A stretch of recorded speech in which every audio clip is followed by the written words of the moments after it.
అంటే దిల్ రాజు ఏం రియాక్ట్ అవ్వడు, సాఫ్ట్గా వెళ్తాడు అనుకుంటున్నారా? తాట తీస్తా. దిల్ రాజు ఎప్పుడు ప్రతి సంక్రాంతికి ఏదో రకంగా కాంట్రవర్షియల్ చేస్తూ నా పైన స్టోన్స్ వేస్తూనే ఉంటారు. నిర్మాత దిల్ రాజు మీడియాపై పెద్ద ఎత్తున ఫైర్ అయ్యారు. సో నేను చిరంజీవి గారు మాట్లాడుతూ దిల్ రాజుకు తెలుసు దేనికి ఎలా ఏం చెయ్యాలి అని, ఈజ్ ఎక్స్పీరియన్స్ పర్సన్ అని. తన గురించి తప్పుడు వార్తలు రాసిన వారిపై కఠిన చర్యలు తీసుకుంటానని హెచ్చరించారు.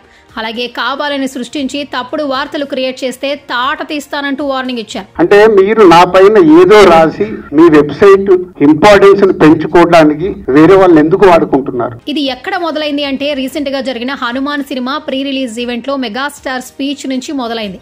అసలు ఏం జరిగింది? దిల్ రాజు మాట్లాడుతూ ప్రతి సంక్రాంతికి సినిమాలు రిలీజ్ అవుతుంటాయి. రిలీజ్ అవుతున్నప్పుడల్లా డైరెక్ట్ గానో ఇండైరెక్ట్ గానో నేను కష్టపడి ఈ రోజు ఇండస్ట్రీలో ఈ పొజిషన్ లో ఉన్నందుకు ప్రతి సంక్రాంతి ఏదో రకంగా కాంట్రవర్సీ చేస్తూ నా పైన కామెంట్లు చేస్తూ ఉంటారు. మీకు తెలియంది కాదు, ఆల్మోస్ట్ 7-8 ఇయర్స్ నుంచి ఇది నడుస్తూనే ఉంది. సో దీని గురించి చిరంజీవి మాట్లాడుతూ చాలా బాగా చెప్పాడు. దిల్ రాజుకు తెలుసు దీనికి ఎలా ఏం చేయాలి, ఎప్పుడు చేయాలి అని ఎక్స్పీరియన్స్ ఉన్న పర్సన్ అంటూ చెప్పుకొచ్చారు. కానీ కొన్ని వెబ్సైట్లు చిరంజీవి గారు మాట్లాడిన దాన్ని ఇంకోలాగా యూటర్న్ తీసుకుని రాసి నా మీద నెగిటివ్గా ప్రచారం చేశారు. 2-3 ప్రముఖ వెబ్సైట్లు వార్తలు కూడా అలాగే రాశారు. అంటే మీరు నాపై ఏదో ఒక రాసి మీ వెబ్సైట్ ఇంపార్టెన్స్ పెంచుకోవడానికి వేరే వాళ్ళను వాడుకుంటున్నారు. మీకు ఇది అవసరమా?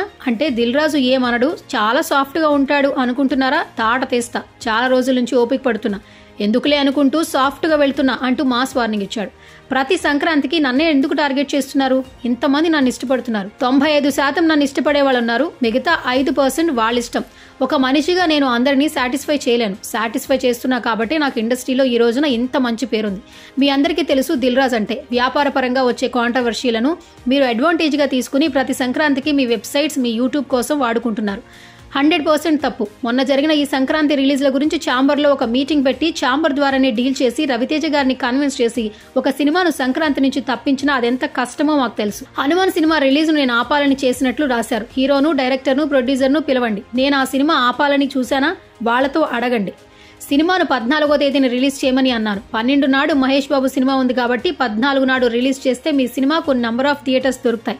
కానీ దాన్ని ఇంకో విధంగా మార్చి రాశారు.